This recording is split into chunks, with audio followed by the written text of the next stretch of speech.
तो कैसे हो मेरे दोस्तों, राधे राधे आप सबको। 23 दिसंबर को मनाया जाता है नेशनल फार्मर्स डे। आज के दिन हम चौधरी चरण सिंह सर, जो कि हमारे इंडिया के 5th प्राइम मिनिस्टर थे, उनकी बर्थ एनिवर्सरी के तौर पर इसको हम मनाते हैं। अब फार्मर्स डे की बात करी जाए तो फार्मर्स जो सेक्टर है, फार्मिंग का सेक्टर है, एग्रीकल्चरल सेक्टर, वो इंडिया में 50% ऑफ द पॉपुलेशन को एम्प्लॉयमेंट प्रोवाइड करता है हमारे इंडिया में। अगर आज के दिन की बात करी जाए तो इसके अलावा आज के दिन में हम ध्यान देना चाहेंगे इंपॉर्टेंट फार्मर्स के लिए जो स्कीम्स हैं, जो हमारे इनिशिएटिव्स हैं, उसके बारे में। तो सबसे पहले हम बात करेंगे प्रधानमंत्री किसान सम्मान निधि 2019 के बारे में, जिसके अंदर 6,000 रुपये पर ईयर फार्मर्स को मिलते हैं, जो मार्जिनलाइज फार्मर्स होते हैं, जो स्मॉल फार्मर्स होते हैं। और वो 3 ट्रेंचेस में मिलता है, हर क्वार्टर में उन्हें 2,000 रुपीज़ अलाउंस मिलता है। हालांकि अभी बात चल रही है, फार्मर्स बोल रहे हैं कि 6 साल हो चुके हैं और अभी तक इसको इंक्रीज़ नहीं करा गया, तो इसको 6,000 से 12,000 तक इंक्रीज़ कर दिया जाए। Apart from that I also think इसको इंक्रीज़ कर देना चाहिए, क्योंकि कई सारे स्टेट्स में आप देखिए कि बहुत सारे सब्सिडीज़ या पेंशन या फिर मंथली अलाउंसेस जो कि इससे भी ज़्यादा वो हर मंथली मिल रहे हैं। और फार्मर्स जो हमारे इतने ज़्यादा मेहनती हैं, उनको सिर्फ 3 महीने में 2,000 रुपये का अलाउंस मिल रहा है। तो आई थिंक इसको कर देना चाहिए एक्सटेंड। नेक्स्ट हम बात करेंगे प्रधानमंत्री फसल बीमा योजना 2016 के बारे में। ये स्कीम निकली थी ताकि जो उनकी क्रॉप्स हैं फार्मर्स के, उनका इंश्योरेंस किया जाए। इसके अगेंस्ट लेकिन प्रीमियम देना पड़ता है। तो प्रीमियम क्या है उसका, 1.5% for rabi crops, 2% for kharif crops and 5% for commercial and horticultural crops. अब इसको कैसे याद रखेंगे, अगर रबी जो है और खरीफ जो है, दोनों में से लेंथ किस वर्ड की छोटी है, रबी की छोटी है तो उसमें कम प्रीमियम 1.5%, और खरीफ में 2%, एंड कमर्शियल एंड हॉर्टिकल्चरल और कैश क्रॉप्स में 5% का प्रीमियम पे करना पड़ता है। नेक्स्ट हम बात करेंगे पीएम किसान मानधन योजना के बारे में। अब मानधन योजना जो है वो थोड़ी सिमिलर लगती है किसान सम्मान निधि से। तो मानधन को मैंने ऐसे याद करा था, इसमें माह है और मंथ में भी मंथ आता है। तो इस तरीके से ये मंथली पेंशन स्कीम है, जो जैसे हमारे पास एपीवाई है उसी तरीके से ये भी, इसमें भी 18 से 40 ईयर्स तक आप एनरोल कर सकते हो, अपना कोई कंट्रीब्यूशन दोगे और आफ्टर 60 ईयर्स ऑफ एज आपको पेंशन मिलने लग जाएगी। नेक्स्ट हम बात करेंगे मॉडिफाइड इंटरेस्ट सबवेंशन स्कीम, जिसमें आपको सब्सिडीज़ मिलती है। नेक्स्ट हम बात करेंगे किसान क्रेडिट कार्ड 1998 के बारे में। तो जो भी अगर इंश्योरेंस एग्जाम दे रहे हैं तो याद रख लो, ये बहुत इंपॉर्टेंट है। किसान क्रेडिट कार्ड की जो स्कीम है 98 में बनी थी। और इसके अलावा फसल बीमा योजना भी बहुत ज़्यादा इंपॉर्टेंट है, वो भी आपको याद रखनी है। इसके अंदर बेसिकली बार बार कभी भी जब किसान को क्रेडिट चाहिए होता है तो उसको पूरा डॉक्यूमेंटेशन के थ्रू ना जाना पड़े, बहुत ईजी उसके लिए स्मूथ प्रोसेस हो सके, इसलिए क्रेडिट कार्ड बनाए गए थे। फिर हम बात करेंगे एग्रीकल्चर इंफ्रास्ट्रक्चर फंड के बारे में। 2020 की स्कीम है, जिसके अंदर डायरेक्टली फार्मर्स को नहीं मिलता, बट अगर आप फार्मिंग सेक्टर में जो फार्मिंग के साथ अलाइड एग्रीकल्चरल एक्टिविटीज़ होती है, जैसे वेयर हाउस एक बनाना या फिर ट्रैक्टर्स बनाना या इस तरीके की जो भी चीज़ होती है, उसके लिए आपको उसमें फंडिंग मिलेगी। इसके अलावा हम बात करें कुछ नोटेबल इनिशिएटिव्स के बारे में। उसके अंदर आता है ड्रोन दीदी आता है। नमो ड्रोन दीदी के अंतर्गत जो हमारे विमेन हैं, हम उनको इतना सक्षम बनाते हैं कि वो ड्रोन्स के थ्रू एग्रीकल्चर में स्प्रिंकलर्स प्रोवाइड कर सके, ताकि उनको पानी अच्छे से मिल सके, या फिर और भी अगर जो भी चीज़ें हैं अच्छे से प्रोवाइड कर सके, तो उनको एजुकेशन भी मिल रही है, स्किल भी मिल रही है, प्लस उनको एम्प्लॉयमेंट भी मिल रही है और एग्रीकल्चर में उनका कंट्रीब्यूशन भी हो रहा है। नेक्स्ट हम बात करेंगे सॉइल हेल्थ कार्ड्स 2015 के बारे में, जिसके अंतर्गत soil basically as the name से यार हेल्थ कार्ड है, उसके बारे में सारी इन्फॉर्मेशन पता चलेगी कि कितना फर्टाइल है, कितनी हेल्दी है, और अगर इशू आ रहा है तो उसको कैसे ठीक किया जाए, कोई अगर ज़्यादा उसमें पेस्टिसाइड्स आ रहे हैं, कीड़े वगैरह लग रहे हैं, तो उसको कैसे हम ठीक कर सकें। नेक्स्ट हम बात करेंगे FPOs के बारे में, फार्मर्स प्रोड्यूसर्स ऑर्गेनाइजेशन। इसमें क्या होता है कि एक ग्रुप ऑफ फार्मर्स कलेक्ट होते हैं आपस में, उनमें से एक पर्सन होता है जो कि कंपैरेटिवली ज़्यादा एजुकेटेड होता है, जिसको आप समझा सकते हो गवर्नमेंट की इनिशिएटिव्स, और वो उसके वेलफेयर के लिए अच्छे से काम कर सकता है। तो एक अलग बॉडी बन जाती है। जब बॉडी बन जाती है, यूनिटी हो जाती है, तो अपने आप में बहुत स्ट्रॉन्ग बन जाती है। तो बेसिकली हमारा गवर्नमेंट का एम है कि 10,000 FPOs क्रिएट करने हैं। तो ये स्कीम है। इसके अलावा किसान कवच के बारे में बात करें। किसान कवच जो है अभी recently science and technology ministry ने इंट्रोड्यूस करा था, क्योंकि पेस्टिसाइड्स जो होते हैं उनकी वजह से, या जो और केमिकल्स यूज़ होते हैं वाइल फार्मिंग, तो उससे कभी कभी फार्मर्स की हेल्थ को बहुत ज़्यादा फ़र्क पड़ जाता है। तो उसी चीज़ से प्रोटेक्ट करने के लिए किसान कवच नाम का एक सूट बनाया गया है। आई गेस ये 4,000 रुपीज़ का सूट है। इसके अलावा क्लीन प्लांट प्रोग्राम के बारे में बात करेंगे, डिजिटल एग्रीकल्चरल मिशन के बारे में बात करेंगे, जिसके अंदर 6-7 स्कीम्स आती हैं और ज़्यादा इन डेप्थ में। ये आपको टेलीग्राम पे ही अगर आप सर्च करेंगे कीवर्ड्स, तो आपको ये सारी स्कीम्स के बारे में हमने ऑलरेडी डिस्कस कर रखा है, आपको वहाँ पे मिल जाएगी। नेक्स्ट हम बात करेंगे credit guarantee scheme for ENWR, electronic national warehouse receipt. उसके पर्पज़ के बारे में बात करेंगे। बेसिकली इसमें क्या होता है कि जो किसान होता है उसके पास इतने ज़्यादा पैसे नहीं होते कि वो अपने जो स्टोरेज है जो अपने क्रॉप्स है उसको स्टोर भी कर पाए। तो इसके अंतर्गत उसको लोन भी मिलता है और इलेक्ट्रॉनिक रिसीट भी मिलती है। तो ये एक वेयर हाउसिंग की अलग एक स्कीम है। एक्चुअली इसके लिए पता है एक अलग रेगुलेटर भी होता है वेयर हाउसेस को जो रेगुलेट करता है। तो अपने आप में ये बहुत इन डेप्थ की न्यूज़ है। अगर आपको अपने इंटरेस्ट के लिए पढ़ना हो तो ज़रूर पढ़ना, बहुत अमेजिंग है। नेक्स्ट हम बात करेंगे national mission on edible oils के बारे में भी हमने रिसेंटली कुछ दिनों पहले बात करी थी। और लास्ट में national mission on natural farming, जैसे जीरो बजट फार्मिंग की बात करते हैं। तो ऐसा नहीं कि उस फार्मिंग में जीरो बजट ही प्रोवाइड कर दिया जाएगा, बट उसका ये पॉइंट है कि आप विदाउट एनी बजट भी इतने सक्षम हो और इतनी सारी चीज़ें नेचुरली मिल जाती है जिससे आप नेचुरल फार्मिंग कर सको। तो ये सब कुछ आज के स्पेशल डे से रिलेटेड है। नेक्स्ट हम बात करेंगे कुछ रिवीजन के पॉइंट्स के बारे में। एंड आई एम ग्लैड कि जो हमने रिसेंटली चीज़ें डिस्कस करी है वो आज हम रिवाइज कर पा रहे हैं, क्योंकि सर ने रिवाइज हमें करवाई है। तो कार्लो एंसेलोटी सर के बारे में बात करेंगे, जो कि है रियल मैड्रिड के कोच, जिनको बेस्ट फुटबॉल कोच का अवार्ड मिला। इसके अलावा एटान बॉनमती मैम जो है, एटाना बॉनमती मैम, उनको अभी रिसेंटली एक फुटबॉल का एक बेस्ट वुमेन्स प्लेयर का अवार्ड मिला है। और फिर अगर मैंस की बात करी जाए तो विनीशियस जूनियर साहब हैं जो कि स्पेन से हैं और रियल मैड्रिड के हैं। जो एटाना बॉनमेडी मैम है वो एफसी बार्सिलोना की हैं। और इन दोनों को बेस्ट प्लेयर ऑफ फीफा का अवार्ड मिला है मैन एंड वीमेन के। नेक्स्ट हम बात करेंगे union minister of consumer affairs, food and public distribution has launched credit guarantee जो स्कीम है ENWR के बारे में, जिसके बारे में हमने अभी बात करा था।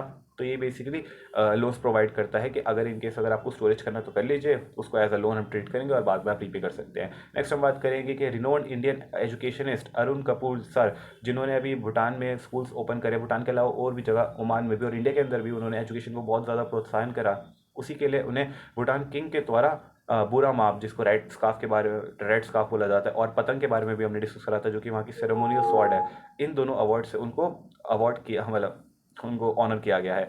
सो बेसिकली इसके ये स्पेशल न्यूज़ इसलिए बन जाते हैं बिकॉज वहाँ का ये जो अवार्ड है ये किसी भी ऐसे नॉन रेसिडेंट को नहीं दिया जाता, बहुत ही रेयर है। तो एक रेयर न्यूज़ जो है वही बहुत इंपॉर्टेंट न्यूज़ बन जाती है बिकॉज आ सकती है। नेक्स्ट हम बात करेंगे लेज़र इक्विप्ड सैटेलाइट्स जो है उसके ऊपर काम किया जा रहा है जापानीज और इंडियन स्टार्टअप्स के लिए, ताकि जो स्पेस में डेब्री है, जो कि अनवांटेड सब्सटेंसेस है, जो कि अनवांटेड चीज़ें हैं जो कि अब यूज़ में ही नहीं है, तो वो अगर इधर उधर घूम रही है तो उसको आप लेज़र के थ्रू डिस्ट्रॉय करो या फिर उसको जो भी है परे कर सको, ताकि जो क्लटर है वो साफ़ हो सके स्पेस में।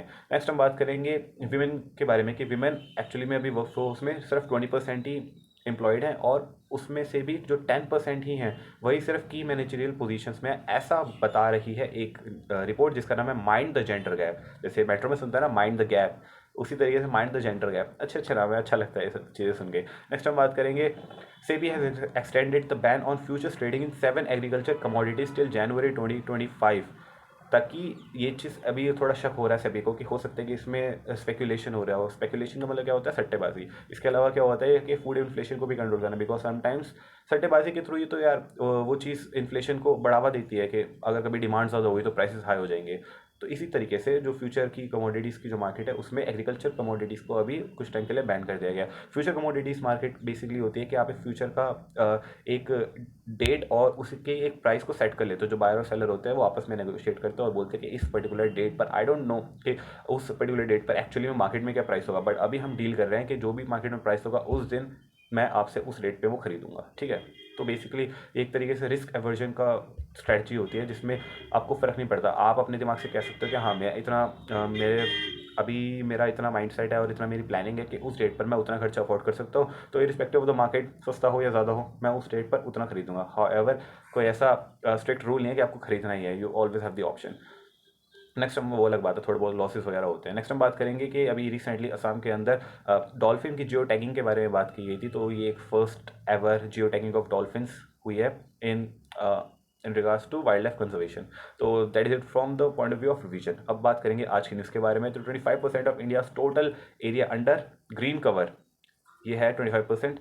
एक्चुअली ये जो न्यूज़ है ना ये एक्चुअली मैंने कल ही लिख ली थी, बट मैं शेयर करना भूल गया था। एक्चुअली दूसरे एक चैट में मैंने इसको सब लिख कर सेव कर रखा था, बट वो मैं शेयर करना ही भूल गया। एंड आई एम ग्लैड कि जो चीज़ें मैंने पढ़ी थी जो मैं बता नहीं पाया, बट आज सर ने बताया तो आई गेस वो एक तरीके से मेरे लिए रिवीजन हो गई, और it gives a sense of accomplishment के we are going in the right direction. So forest survey of India ने रिपोर्ट निकाले जिसमें 25% ऑफ इंडिया का टोटल एरिया जो है वो ग्रीन कवर के अंदर है, which is very surprising and very relaxing and comforting. यार अच्छी बात है, क्योंकि as I live in Delhi तो मेरे को तो बहुत ज़्यादा फ़र्क पड़ता है कि भाई ग्रीनरी कहाँ है। तो ग्रीनरी की अगर इतनी अच्छी न्यूज़ है कि 25% है, तो I am very happy about that. Basically इसमें ये देखा जाता है कि अगर किसी पर्टिकुलर 1 हेक्टर के एरिया में 10% से ज़्यादा ग्रीन कवर है, फॉरेस्ट में ट्रीज़ वगैरह हैं, then it is considered what do you say, then it is considered as forest cover अगर 10% ज़्यादा ट्रीज़ है तो। सो ये basically this is the news. Next अगर बात करें तो बिहार की एक बहुत बढ़िया न्यूज़ है, जिसमें दीदी की लाइब्रेरीज़ की स्कीम के बारे में हम बात करेंगे। तो दीदी की लाइब्रेरी स्कीम जो है, ये बेसिकली उनकी गवर्नमेंट ने स्टार्ट करी थी, जहाँ पर फ्री ऑफ कॉस्ट आपको एक बढ़िया इन्वायरमेंट मिलेगा, जहाँ पर आप आराम से पढ़ भी सकते हो, जहाँ पर आपको बुक्स वगैरह भी मिलेंगी। और ये ईयरली अराउंड 6000 स्टूडेंट्स की हेल्प करता है। एक्चुअली ये आर्टिकल आया था द हिंदू में आई गेस, तो उसके अंदर एक स्टूडेंट ने अपनी कहानी बताई थी कि अगर इफ़ हैडंट बीन फॉर दीदी की लाइब्रेरीज, वो बंदा कभी अपना टेक्निकल एजुकेशन को आगे परस्यू नहीं कर पाता, क्योंकि फीस जो होती है वो कोचिंग इंस्टीट्यूट की बहुत ज़्यादा हाई होती है, इनफैक्ट लाइब्रेरीज की भी बहुत हाई होती है। सो ये बहुत अच्छा इनिशिएटिव था। बट ये तो हो गया इमोशनल एलिमेंट। बट इंपॉर्टेंट चीज़ क्या है इसमें हमारे पॉइंट ऑफ व्यू से, वो ये है कि इस पर्टिकुलर प्रोग्राम को वर्ल्ड बैंक ने बैक किया है, तो that is why it has become very important. Next हम बात करेंगे फॉर्मर सुप्रीम कोर्ट जज के बारे में, जिनका नाम है जस्टिस मदन लोकुर। उनको अब यूएन इंटरनल जस्टिस काउंसिल का चीफ बना दिया गया है for the term of 4 years ending 2028। Next हम बात करेंगे इनकम टैक्स डिपार्टमेंट जो कि ले आया है विवाद से विश्वास scheme 2024 for faster and effective dispute resolution. अब इसमें कौन कौन से डिस्प्यूट्स की बात करेंगे, तो वो है tax, penalty, interest, fee and TDS TCS disputes. तो ये कुछ डिस्प्यूट्स है जिनके लिए विवाद से विश्वास स्कीम निकाली गई है 2024 by income tax department. Next हम बात करेंगे कुवैत के जो हेड है, उन्होंने पीएम मोदी सर को ऑनर किया है किससे, order of Mubarak al Kabir, क्योंकि पीएम मोदी ने उनको एड्रेस किया था, मतलब उस कुवैत को एड्रेस किया था एज मिनी हिंदुस्तान, बिकॉज हमारा बहुत सारा इंडियन डायस्पोरा वहाँ पे रहता है और इतना ज़्यादा रहता है, तो फिर उसको मिनी हिंदुस्तान बोल दो और वो भी खुश हो गए। तो उन्होंने बोला लो यार, आप हमारा हाईएस्ट ऑर्डर ले लो। इसके साथ अब पीएम मोदी के पास हो गया 20 number of highest orders from 20 different countries. Next हम बात करेंगे कि 20 फिनटेक्स को इस साल यूपीआई का लाइसेंस दिया गया है। तो अब जो टोटल नंबर है यूपीआई के लाइसेंसेस का, वो हो चुका है 40। एंड यूपीआई जो शुरू हुआ था 2016 में, एनपीसीआई जो आई गेस शुरू हुआ था 2008 में, दिलीप वसपे सर उसके हेड हैं। और अभी रिसेंटली एनपीसीआई की एक सीओओ मैम भी थी, जो अब सीईओ बन चुकी हैं एमसीएक्स की। तो I guess multi commodity exchange उसका नाम है। So that is it from my side. Thank you so much for listening to me. मिलेंगे फिर कल। एंड टिल दैन अगर आपको ये नोट्स वगैरह चाहिए और भी डिस्कशन करनी है, तो the cool school on Telegram पे सर्च करेंगे, वहाँ पे आप डिस्कशन कर सकते हैं रिगार्डिंग करंट अफेयर्स और एनी अदर थिंग और एनी अदर सब्जेक्ट। इसके नोट्स भी मिल जाएंगे, प्लस इसके रिवीजन के लिए शाम को क्विज भी होते हैं। सो ऑल द बेस्ट, मिलेंगे कल।